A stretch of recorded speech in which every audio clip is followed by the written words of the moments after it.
Hello and welcome to my PvP build for Stamina Dragonknight on the Fire Song patch. This is being recorded on the PTS server. Starting off, I'm a red guard. You can go Nord for more ultimate generation and resistances, but with red guard you can go either. Um, 50 points into health, 14 in the stamina because we're not running any heavy. As you can see, these are the stats. Nothing crazy here. Um, Damage is pretty high. This is unbuffed. We are running the Warrior Mundus as well as Ozorgas and Vampire Stage 3 because that's just really good. For the sets, we are running 4-piece Witch Knight, not 5. You're going to see why in a second.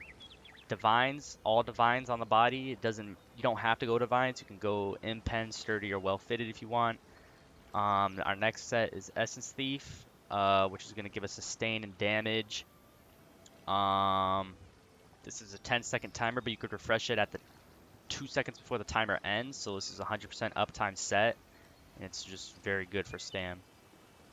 Or it doesn't really matter how you configure this because it's going to be both of them are going to be double barred anyway. So however you want to switch the pieces up, it doesn't really matter. We're running double infused and one bloodthirsty on the jewelry with all weapon damage enchants. You can go triple infused, or you could try like double bloodthirsty or even triple bloodthirsty. Because Bloodthirsty is really good. But I'm just going for Infused because it's going to buff your heals, also having more damage. We're running Vaishran's Perfected Greatsword on the front. This is basically why I'm not running 5-piece Witch Knights, because Vaishran's is going to increase your damage more than the 5-piece bonus from Witch Knights is going to give you. Plus, you get the extra stam for the 2-piece, and you also get the burst from the heavy attack. So you get like a lot of bonuses from this, as opposed to going 5-piece Witch Knights. Um, Plus, if you were to 5-piece Witch Knights here, you'd have to front bar set, which I don't really like doing for this, because I mean you could just go Vates instead. It's way better. Back bar, we're using Master's Perfected Swords because it could give us more damage. This is going to give you crit chance, and it's basically just going to make your Twin Slashes do way more damage. Like, you shouldn't be using Twin Slashes unless you're using Master's Perfected, which is why we're using it. Nirnhone Sharpen with Shock and Disease enchant, and on the front bar, we're using Infuse with weapon damage. Basically, like, the front on this build, the front bar is the back bar, and the back bar is the front bar. Like, your dual wield is going to be your offensive bar, and your Greatsword is going to be your defensive bar, so keep that in mind. For the skills, we're using Rending Slashes. You could go Blood Craze. Blood Craze is just going to give you a heal, whereas Rending Slashes is going to apply Hemorrhaging, and it's going to reduce movement speed, so that's really nice. Noxious Breath is going to be your source of major breach. And it's also going to allow you to build up your Molten Whip stacks. Flames of Oblivion is going to be extra damage and give you Prophecy and Savagery, which is nice. Molten Whip is one of your main burst tools. It's just going to hit like a truck when you stack it up to full. Next, we're using Deadly Cloak. We're basically just using this for evasion, but like in a dueling scenario or just in general, you don't really need evasion. You can kind of go, you can really just, this is a flex spot. You can use whatever you want on this. For the ultimate, we're running Rend.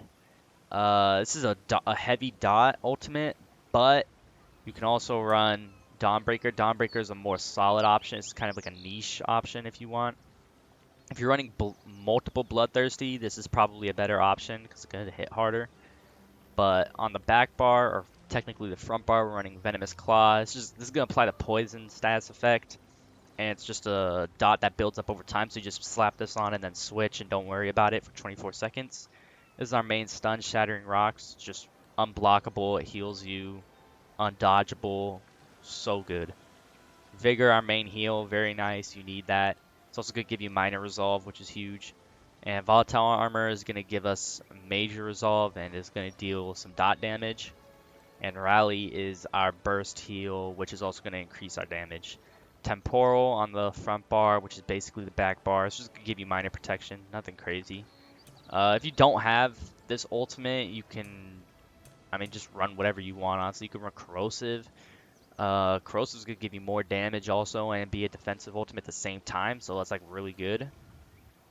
For the champion points, we are running Deadly Aim, Master at Arms, Duelist Rebuff, and Ironclad. If you want to go more damage, you could take off Duelist Rebuff and slot Thaumaturge, or even Fighting Finesse for your whips to hit harder. Red tree, we're running Pain's Refuge, Sustained by Suffering, Survival Instincts, and Juggernaut. Now we're running Juggernaut just because it's kind of a flex spot. However, you can basically run whatever you want. If you want some more armor, you can run Fortified. If you want some more block mitigation, you can run something like On Guard. Yeah, this is just a flex spot. You can run whatever you want there, but I decided to run Juggernaut because it could give us more mitigation.